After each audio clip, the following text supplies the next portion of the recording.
Good morning students. आज हम next topic read करेंगे viscosity. The internal frictional force in a fluid is called viscosity. Means liquid की जो different layers होंगी उनके बीच में जो फ्रिक्शनल फोर्स होगा उसको कहेंगे हम viscosity. Let us consider two layers A and B. हमारे पास टू लेयर्स हैं ए और B, moving with velocities v and v plus delta v, और दोनों किस वेलोसिटी से मूव कर रही है। जो लेयर ए है वो v वेलोसिटी से मूव करेगी और जो लेयर b है वो v प्लस dv वेलोसिटी से मूव करेगी at distance x and x plus dx from the fixed surface. ये फिक्स्ड सरफेस है। लेयर ए का जो डिस्टेंस है वो x है और जो लेयर b का डिस्टेंस है फिक्स्ड सरफेस से वो होगा x प्लस में dx।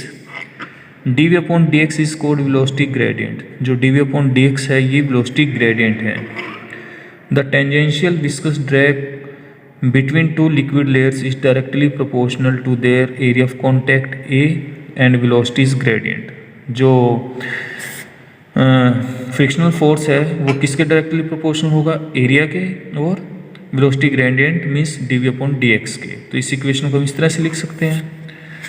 और इसके बाद हमारे पास ये वैल्यू आ जाएगी f इज इक्वल टू में डायरेक्टली प्रोपोर्शन हटाएंगे तो minus eta A dv upon dx। It is equation number 1। और ईटा क्या है यहाँ से, it is a constant proportionality and called coefficient of viscosity. Negative sign indicates frictional force opposite to the liquid flow. जो negative sign है ये क्या show करता है कि जो फ्रिक्शनल फोर्स है वो किसके अपोजिट है, लिक्विड फ्लो के, क्योंकि जिस डायरेक्शन में लिक्विड फ्लो है उसके अपोजिट डायरेक्शन में फ्रिक्शन क्रिएट हो रहा है। फ्रॉम इक्वेशन 1, और इक्वेशन 1 से हमारे पास ईटा की वैल्यू आ जाएगी f अपॉन में a अपॉन में dv अपॉन में dx। और f अपॉन में a हमारे पास होता है टेंजेंशियल स्ट्रेस और dv अपॉन में dx होगा वेलोसिटी ग्रेडियंट। तो ये था हमारे पास विस्कोसिटी। नेक्स्ट टॉपिक है हमारे पास Stokes law. Stokes observed that in case of a slowly moving body, the opposing drag depends upon। Stokes ने क्या ऑब्जर्व किया कि जब लिक्विड फ्लो करता है तो जो ड्रैग्स फोर्स है वो डिपेंड करेगा किसके ऊपर, first point coefficient of viscosity of the fluid की ईटा के ऊपर डिपेंड करेगा। Second velocity of the body की जो फ्लूइड है उसकी वेलोसिटी क्या होगी। और थर्ड पॉइंट है linear dimensions of the body, means कि जो ट्यूब है उसका रेडियस कितना होगा। तो इस इक्वेशन को हम इस तरह से लिख सकते हैं f डायरेक्टली प्रोपोर्शनल ईटा की पावर a, v की पावर b और r की पावर c। और यहाँ से हम इस इक्वेशन को इस तरह से लिख सकते हैं f इज इक्वल टू में k ईटा की पावर a, p की पावर b, r की power c। It is equation number 1।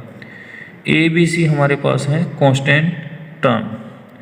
तो ए बी सी की वैल्यू हमने फाइंड आउट करनी है और इसके लिए क्या करेंगे, हम दोनों तरफ डायमेंशंस इन फिजिकल क्वांटिटी के सब्सटीट्यूट कर देंगे। और यहाँ से फोर्स के डायमेंशंस होते हैं एम एल टी माइनस 2 और राइट साइड से हमारे पास ईटा मीन्स विस्कोसिटी के डायमेंशन होंगे एम एल की पावर -1, टी की पावर -1 और पावर ए। ऐसे ही वेलोसिटी के डायमेंशन होंगे एल टी -1 पावर बी। और आर हमारे पास रेडियस है, डिस्टेंस है, तो डिस्टेंस को हम एल से डिनोट करते हैं और इसकी पावर हो जाएगी सी। और यहाँ से हम क्या करेंगे, एम एल टी की फॉर्म में इस टर्म को लिख लेंगे, एम की पावर ए, एल की power -a plus B plus C हो जाएंगे तीनों टर्म से। और यहाँ से टी की पावर हो जाएगी -a -b। और यहाँ से हम constant terms A B C की वैल्यू फाइंड आउट कर लेंगे। और यहाँ से ए की वैल्यू आ जाएगी हमारे पास 1, क्योंकि एम की पावर 1 है यहाँ पर, राइट साइड में हमारे पास एम की पावर ए, तो ए की वैल्यू आ जाएगी 1। ऐसे यहाँ से एल की पावर 1 है और यहाँ से एल की पावर है -a प्लस बी प्लस सी।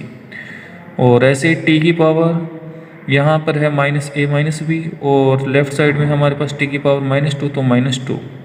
तो इनको सॉल्व करने के बाद हमारे पास वैल्यू आ जाएगी b की वैल्यू 1। और ऐसे ही इसको सॉल्व करने के बाद हमारे पास c की वैल्यू आ जाएगी 1। तो a b c तीनों की वैल्यू 1 है और इसको सब्सटीट्यूट कर देंगे हम इक्वेशन नंबर 1 में। तो f की वैल्यू आ जाएगी हमारे पास k ईटा r v। स्टोक्स ने क्या फाइंड आउट किया कि जो कांस्टेंट वैल्यू है के की वैल्यू होती है 6 पाई, और यहाँ से एफ की वैल्यू आ जाएगी 6 पाई ईटा आर वी। इसके बाद नेक्स्ट टॉपिक है हमारे पास Reynolds number. It shows that the flow of a liquid in a tube is laminar और turbulent depending upon the values of the 4 physical parameter. जो हमारे पास फ्लो होगा लिक्विड का ट्यूब के अंदर वो टर्बुलेंट होगा और किसके ऊपर डिपेंड करेगा, 4 फिजिकल क्वांटिटी के ऊपर। First average velocity of the liquid means v के ऊपर, second viscosity of the liquid means eta के ऊपर, और third point density of the liquid means rho के ऊपर कि लिक्विड की डेंसिटी क्या है, और फोर्थ पॉइंट है डायमीटर ऑफ द ट्यूब कि डायमीटर कितना होगा ट्यूब का मीन्स d। तो जो वेलोसिटी है वो डायरेक्टली प्रोपोर्शनल होगी ईटा की पावर a, रो की पावर b, d की पावर c, और डायरेक्टली प्रोपोर्शनल को हटाएंगे तो v इज इक्वल टू में k ईटा की पावर a, रो की पावर b, d की power c। It is equation number 1। तो जैसे लास्ट केस में हमने किया था ऐसे ही हम करेंगे, डायमेंशन लिख लेंगे दोनों तरफ फिजिकल क्वांटिटी के, और ये आ जाएगा हमारे पास m की पावर 0, l की पावर 1, t की पावर -1, क्योंकि ये वेलोसिटी के डायमेंशन होते हैं। ऐसे विस्कोसिटी के डायमेंशंस m, l की पावर -1, t की पावर -1 और पावर a। के डायमेंशंस क्यों नहीं है, क्योंकि it is a constant term, और कांस्टेंट वैल्यू के कोई डायमेंशंस नहीं होते। तो ऐसे डेंसिटी है mass per unit length m, l की पावर -3 और इसकी पावर हो जाएगी b। d डिस्टेंस होता है, l की पावर हो जाएगी यहाँ पर c। तो MLT को इक्वेट करेंगे, a प्लस बी 0 के इक्वल होगा, -a -3b plus c is equal to 1 के, और -a is equal to -1। Solve करेंगे, a की वैल्यू 1, b की वैल्यू आ जाएगी -1, c की वैल्यू -1, और इसको पुट कर देंगे इक्वेशन नंबर 1 में। तो यहाँ से वैल्यू आ जाएगी v इज इक्वल टू के ईटा रो की पावर -1, d की पावर -1, और यहाँ से v की वैल्यू आ जाएगी के ईटा अपॉन में रो d। It is equation number 2।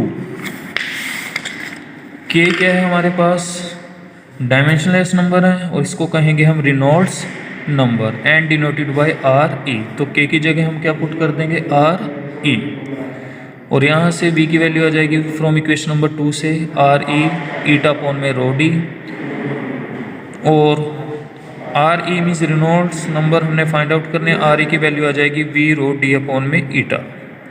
अगर हमारे पास R E Reynolds number less than होंगे 2000 तो जो लिक्विड फ्लो होगा वो होगा लेमिनार। अगर रेनॉल्ड्स नंबर ग्रेटर देन होंगे 3000 से तो लिक्विड फ्लो होगा हमारे पास टर्बुलेंट। Thank you.